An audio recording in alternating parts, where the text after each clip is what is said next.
Hello, and welcome to Research Sausage, where I discuss the origins of my research papers, hoping that this will help you in your path to generating your own research. One moment of both great joy and great relief for any researcher is their first publication. In this video, I would like to talk about my first publication and how it came into being. In an earlier video, I discussed how I developed my job market paper. I had read in my classes about how European labor markets had various labor market rigidities, as well as weaker employment.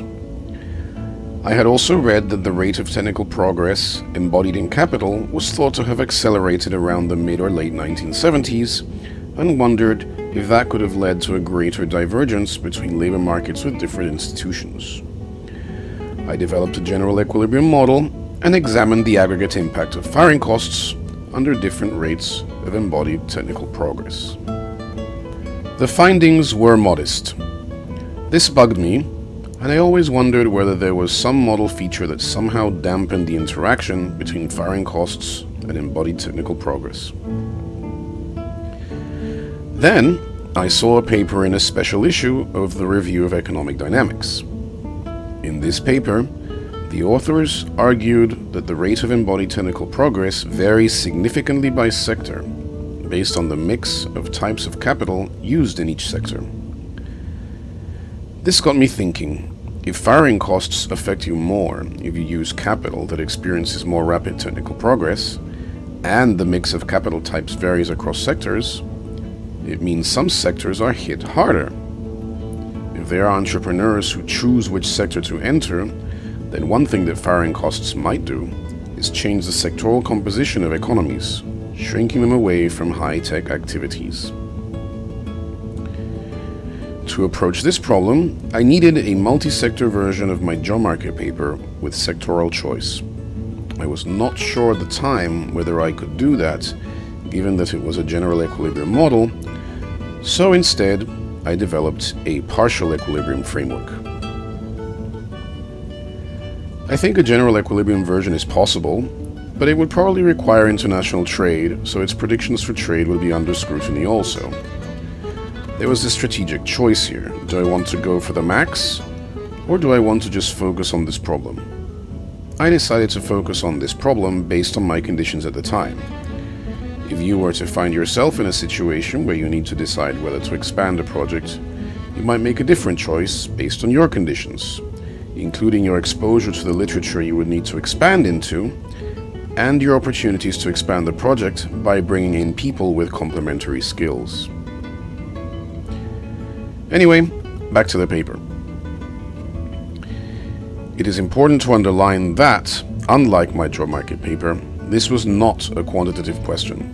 I started this paper in pursuit of an analytical result, a proof that firing costs would disproportionately lower profits in high-tech industries, leading entrepreneurs to shun them.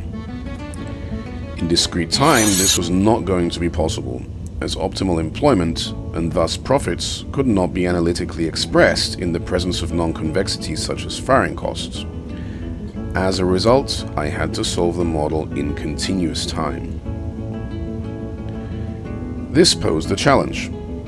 A firing cost means that increasing and decreasing employment has different marginal impact, a non-convexity in the firm's problem. However, Pondriagin's maximum principle is the key theorem we use to solve continuous time optimal control problems, and it does not apply to problems with non-convexities. However, the problem could be rewritten through a change of variables so that the principle applies after all. An increase in employment and a decrease in employment are defined as different control variables. When all is said and done, standard methods apply. As for entrepreneurs, I assume that entrepreneurs have a resource they can use to start firms in any industry, but the number of firms they start in each industry displays diminishing marginal returns. The firm's productivity depends on the date when they are born. While productivity does not decline, prices of output decline as more productive entrants appear, which means that they effectively fall behind the competition. Finally, in this model, firms shrink deterministically from the day they are born. This is unrealistic, so I included an extension where a learning function implies that firms grow, at least for a time. 2 final suggestions.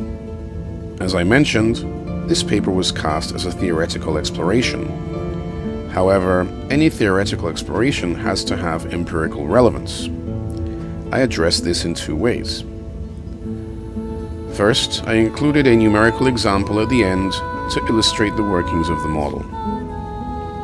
Second, and most importantly, if you read the paper, you will see that it begins with some motivating data.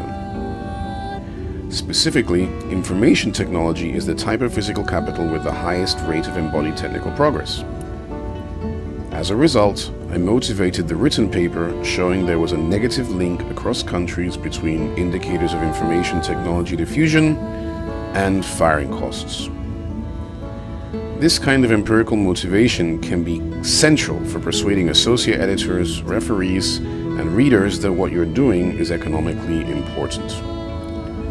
Alternatively, you could put it at the end to show there is evidence that is consistent with your hypothesis. It's up to you.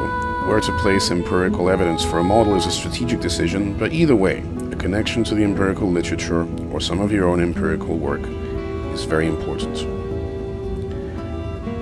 I hope you find this useful for developing your own research.